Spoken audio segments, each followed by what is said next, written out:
I returned from my business trip expecting to see my wife, but instead found her in my brother's arms, laughing as if nothing had happened. I thought life was a fairy tale, but I ended up in a dark comedy where everyone laughs until the real hell begins. Who could have known this treacherous dance would end in a full-blown family war? And this is just the beginning. My name is Andrew. I'm 32 years old, and as my best friend says, life was just fabulous until I forgot about soap. I had a perfect life, a beloved wife, a stable job, and a close-knit family with whom I could always drink and laugh. Everything was going smoothly, and I thought I had found the secret to happiness. But then I went on a business trip for a month, and everything changed. The first week was fine. Kate, my wife, was texting me like we were separated lovers, and I felt on cloud nine. But at some point, her messages started to dwindle, like classmates at a school reunion. I began to wonder if she was having an affair with some cool guy at her office. Maybe she found someone better, flashed through my mind, but I tried not to panic. That would be too easy. Eventually, I came home. I opened the door, and what did I see? Kate sitting on the couch, as if waiting for me to pop open a bottle of wine and start recounting my trip. Damn, I didn't even know she had such a talent for pretending. I tried to strike up a conversation. Hey, how's it going? You've been staying late at work a lot. Did they find the new office grandma there? She just shrugged and said, Yeah, just work. What nonsense.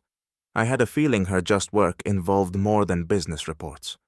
I was still holding it together, but suspicion was crawling inside me like hungry rats, and I knew I had to figure out what was going on. So I decided it was time to activate my spy mode. I set up hidden cameras in our home, feeling as clever as the hero in some low-budget film. Hold on, Andrew, I whispered to myself. Maybe this is just paranoia. But who can sit back when your life resembles a soap opera plot? I left the cameras running and waited, as if it were an exam that would determine my future. And there I was, ready to blow up my life if necessary, to understand what was happening behind closed doors. Thoughts spun in my head. This isn't just a life thriller, this is my life. And deep down, I realized, brace yourself for what's about to be revealed, Andrew. So, I came home, and the first thing I noticed was the atmosphere. No, not the romantic kind you see in movies where guys run around with flowers. No, it was more like deathly silence. I felt like I had walked into a museum where every exhibit, including my wife, was doing everything possible to avoid interaction. Okay, this is strange, I thought. Every time I tried to start a conversation, Kate would just nervously giggle, sounding like someone had pulled her tongue on an electric chair. Hey, how are you? Everything okay? I asked, and she replied, Oh yeah, all good. But her face told a different story. I need to run to the bathroom to throw up my lunch. I began to suspect that something was wrong, and not just because of her nervousness. I remember once her friend Melanie casually mentioned that she often saw Kate with my brother. Seriously? I thought, not giving it much weight. Maybe they were just discussing the latest news on how not to buy shoes online? But then, as thoughts of Kate staying late at work more often and answering calls less frequently began to surface, I could no longer ignore it. I felt like a character in a horror movie who keeps ignoring warnings until I find myself in the kitchen with a meat grinder, right? I didn't like the feeling that she was living a double life.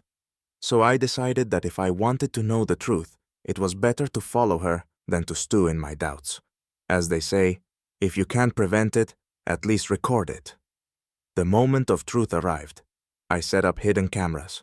The feeling was insane, as if I was preparing to launch my own reality show titled How to Ruin Your Life. I put more significance into this action than it deserved, setting up the cameras as if it were my last chance to catch them in the act. There you go, Andrew. You're a real spy, I told myself. Now that the cameras were rolling, I felt like I was on the brink of something huge. Come on, show me the truth, I whispered, ready for something even more shocking than I could imagine. But damn it, if I didn't figure out what the hell was going on, I'd never be able to sleep peacefully. Let's move on to the next part, where the real drama begins. So the cameras were set, and I was in full paranoia mode. Every day when I came home from work, I felt like I was in some ridiculous thriller. At first, I thought I could sleep normally, but instead, I tossed and turned all night as if I were being chased by an evil spirit, one that might actually exist. Finally, the moment came when I could review the footage. Night fell, and I hit play. You wouldn't believe how nervous I was. My heart raced like I was on a first date, only this time with my paranoia.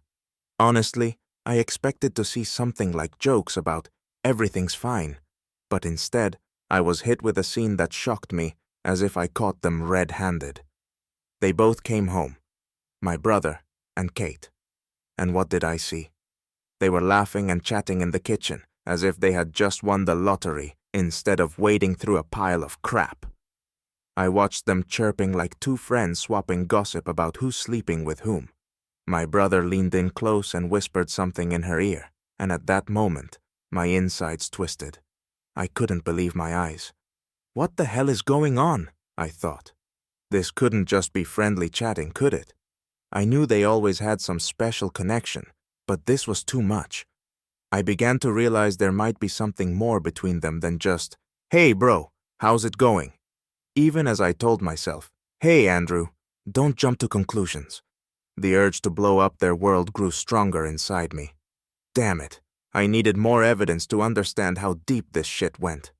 Thoughts swirled in my head. Maybe it's just paranoia, or am I really seeing my brother trying to steal my life? Either way, I wasn't going to stop here. I had to find out the truth and, if necessary, give them a show they'd never forget. So I continued to observe, like a sinister owl on a branch, ready to strike. "Come on, show me what you've got," I whispered into the darkness, waiting for the moment when all the cards would finally be on the table. "Are you ready for the next part, where the real drama unfolds?" The next few days turned into a nightmare. I watched the footage so often that the scenes seemed to engrave themselves in my mind like the latest hit from my favorite show. Every time I sat down at the monitor, I felt like I was watching some stupid thriller where the main character was me and the villains were my wife and brother. Terrible, right? I was searching the footage for anything that could give me hope that this was just a misunderstanding. But damn it, hope was as far away as the stars in the sky. One evening, when they were alone together, I once again squeezed my eyes shut before hitting play. And there it was. They were hugging like in a romantic film where the characters finally realized they love each other. But this wasn't a movie, this was my life, and I didn't like the script. I felt my heart sink, and thoughts poured in like dark clouds before a storm. "It would be funny if it weren't so sad," I whispered, sitting in the dark of my room. I realized this wasn't just a mistake, it was betrayal, and not just any betrayal. It turned my whole life upside down. My friends and family seemed to expect me to be cheerful and happy, as if I had just won the lottery, while I felt like I had just been dropped on a deserted island with garbage bags instead of resources. Every time I met with friends, they pretended everything was fine, while inside I was writhing in pain. "Hey Andrew, how's it going? Still planning to conquer the world?" one of them would ask. And I, gathering my strength, would reply, "Yeah, planning to. I might start with your brain if you don't stop." Each time, I had to wear a mask while a hurricane raged inside me. Meanwhile, the recordings continued to reveal new facts, like pieces of a puzzle coming together to form a horrifying picture. I understood that this would be a real war, and I needed to be ready for battle. So there I sat, in my dark room, holding the remote and watching as they laughed, embraced, and apparently enjoyed every moment together. Damn it, they weren't even trying to hide it.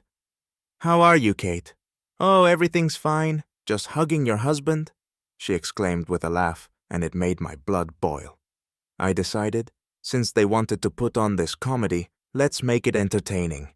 Are you ready to move on to the next part where the real drama begins? One fine day, I realized this betrayal couldn't go on. I had enough of being secretive and playing Detective Andrew. It was time to blow this snake pit wide open once and for all. I gathered the whole family for a meeting, pretending I wanted to share news about work. "What's the news, Andrew?" Did you win the lottery or something? They thought, unaware I was preparing for a real show. Kate looked excited, as if she were waiting for me to say we were going to a tropical resort, while my brother wore a confident expression, like an action star just cast in a leading role. Yeah, everything's great, I said, and everyone's faces lit up with joy. But inside, a wave of anger was rising, ready to explode. Everyone was there, my parents, my mother-in-law, even a couple of relatives who seemed plucked from other family dramas. I started talking about my successes at work as if that were the reason we were gathered. Everyone nodded along, and I thought, just wait, folks, you're about to see a real Oscar-worthy performance. Then, as the tension reached its peak, I abruptly changed the subject, as if jolted by electricity. But there's one thing I want to talk about, and it's not very cheerful. And then I pulled out the remote and hit play on the footage. Boom! Make sure you have popcorn. The scene where my brother whispers in Kate's ear hit the screen. The reaction was shocking. I couldn't help but laugh to myself as I saw the look of, "What the hell is going on?" reflected on everyone's faces. My parents stared at me, as if I had just announced I was joining a monastery, while Kate paled, as if she had seen a ghost. When my brother saw himself on the screen, he went from crimson to sickly green. "It's not what you think!" he shouted, while I simply raised my eyebrows, making it clear that it was exactly what I thought. My family started whispering, and I could feel the tension in the air rising. "If I were Kate, I'd pack my bags," I said sarcastically, and that line hung in the air like a cheerful ghost among a group of unhappy people. Then I turned to Kate. "So, dear, how do you plan to explain this?" I looked at her, bracing for catastrophe, as if I were on the brink of war, and this was just the first bomb, ready to explode. "Are you ready to move on to the next part, where the real rift begins?" Once I dropped the bomb with the recordings, the argument ignited like a fire in the woods when you blew on it too hard. I couldn't believe the person I trusted most, my own brother, had betrayed me. It felt like your favorite childhood toy suddenly deciding it didn't need you anymore and running off with another kid. Let's just say it wasn't a pleasant sight. Shouts and accusations filled the room. "How could you, Kate? I trusted you!" I exclaimed, feeling like I was on a reality show where everyone was acting crazy. My wife tried to apologize as if that could fix things, but it sounded like she was trying to calm a hurricane with a paper umbrella. "Andrew, she started, but I cut her off. "What? Sorry? I still don't hear any apologies. It's like I said, I'm taking my toy back and giving it to someone else. It just doesn't work that way." I felt emotions crashing over me, like waves ready to wash everything away. Tears, screams, and endless justifications hung in the air. My brother tried to defend himself, as if his arguments were armor in a battle, where the enemy was already on their knees. "I didn't mean for it to come to this, bro," he said, and I couldn't help but snort in response. "Oh, sure. It's all perfect like a movie, just without a happy ending." I felt on the verge of breaking down, as if I were standing on the edge of a cliff, ready to jump. Every glance from him, every attempt at explanation only fueled the fire. Anger was boiling inside me, but amid all the pain and chaos, a realization came to me like autumn rain after a hot summer. I understood that I would no longer let anyone control my life. "You know what? I'm not going to be a victim of your games anymore," I yelled. That shout felt like it came from my inner self, piercing the silence. At that moment, I realized it was time to take my life into my own hands. I wouldn't depend on anyone's decisions anymore, neither my wife's nor my brother's. This drama was no longer about me. It was a catharsis I desperately needed, and I wasn't going to stop there. Now I understood that no matter how many people were around me, I would do what I needed to do and not let anyone dictate my fate. With this new energy, I looked at both of them and thought, let's see how far you're willing to go to keep this mess. Are you ready to move on to the next part, where we'll see how this all affected my life? After that meeting, everything changed, like a movie with an unexpected twist. I sat there, surrounded by people who had once been part of my life, and I realized that from this moment on, everything would be different. Divorce? Yes, that was my final decision. I could no longer look at Kate and my brother without feeling disgusted. This wasn't just betrayal. It was as if they had decided to take my home and throw a party there while I was away. I became resolute more than ever. You know what, Kate? I'm no longer going to be your personal victim, I declared, as if from a podium. She looked at me as if waiting for me to back down. But that wouldn't happen. I was no longer the Andrew who anxiously waited for things to improve. I took my life into my own hands. I severed all ties with my brother, too. Why would I keep someone who sleeps with my wife? This wasn't just a game of who betrays first. It was real betrayal. I began a new life full of changes, as if I had finally emerged from a prolonged darkness into bright sunlight. Surrounding myself with supportive people, I felt like I was diving into an ocean of freedom. Friends were back, and it felt like true joy. Now, when I look back, I realized that this betrayal became a new beginning for me, not an end. It was like falling off a cliff. Yes, it hurts, but you land and understand you need to get up, not stay in the mud. I learned to value myself and my feelings, as if I had received a new toolkit to repair my life. I would never allow anyone to ruin my existence again. And you know what? I started doing things I enjoyed again. I spent time on myself, worked out, traveled with friends. The feeling of freedom was simply incredible. Every day I felt my energy and self-confidence growing. Hey, Andrew, you're not just a hero. You're the main character in your story, I told myself, enjoying every moment. This drama taught me that sometimes you have to tear down the old to build something entirely new. I'm ready to move forward, and I'll have plenty of fun stories to tell. Now I know for sure. Never let anyone control your destiny, even if it's your own flesh and blood.